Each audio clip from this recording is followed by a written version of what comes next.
쫀득쫀득 뇨끼 좋아하시나요? 보통 감자로 만드는 뇨끼, 오늘은 특별하게 고구마로 만들어 봤어요. 왜냐고요? 엄마가 고구마를 한 바구니 주셨거든요. 군고구마가 가장 맛있지만 혈당을 제일 잘 올리는 방법이라 계란이랑 치즈를 넣은 뇨끼를 만들면 어떨까 해서 고구마 뇨끼를 만들어 봤어요.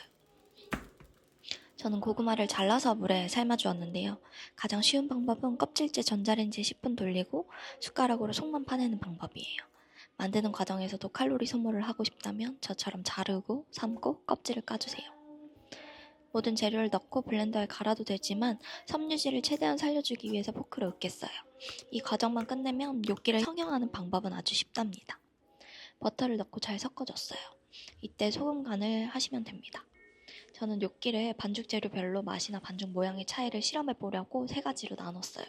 치즈, 밀가루, 계란만 넣어서 반죽을 시작했습니다. 과연 어떤 차이가 있을까요? 우선 계란만 넣어 반죽했을 때는 고구마를 삶아서 수분이 너무 많은 데다가 계란도 액체라 반죽이 너무 질었어요. 밀가루를 추가하지 않으면 성형이 되지 않을 정도라 밀가루를 추가해서 반죽을 마무리했습니다. 두 번째, 당연하지만 밀가루만 넣어서 반죽했을 때는 아무 문제 없이 정상적으로 반죽할 수 있었어요. 마지막 치즈만 넣어서 반죽했을 때는 다소 질었지만 성형은 할 수 있는 정도였습니다. 반죽을 나눠 길게 늘어뜨린 다음 스크래퍼로 손가락 1마디 정도 크기로 잘라주면 베개 모양의 뇨끼가 완성이 됩니다. 엄청 쉬워요.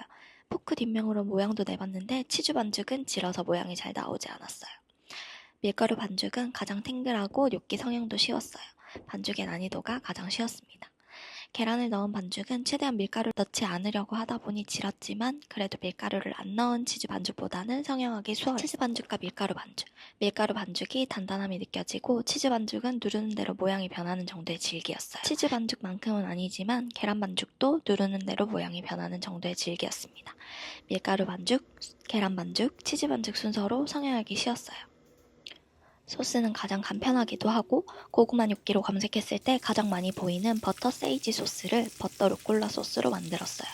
팬에 가형 버터를 넣고 마늘과 루꼴라를 넣어 향을 내는 아주 간단한 소스예요. 삶았을 때 치즈 반죽은 뭉침이 덜해서 반죽이 떨어져 나가서 형태가 좀 변했고 밀가루와 계란 반죽은 형태를 잘 유지했어요.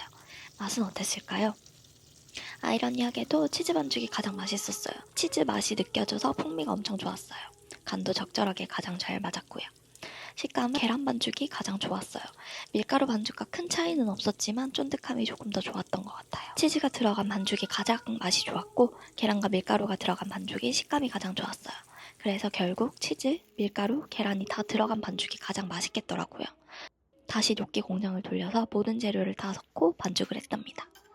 뇨끼를 소스에 넣기 전에 따로 기름을 둘러서 바삭하게 구워주면 훨씬 식감이 맛있어져요. 반죽한 뇨끼는 겉에 밀가루 뿌려준 후 살짝 건조시켜서 밀배 용기에 담아 냉동 보관하시면 언제든 꺼내 드실 수 있어요. 오늘도 시청해주셔서 감사합니다. 원하시는 파스타가 있다면 댓글 남겨주세요.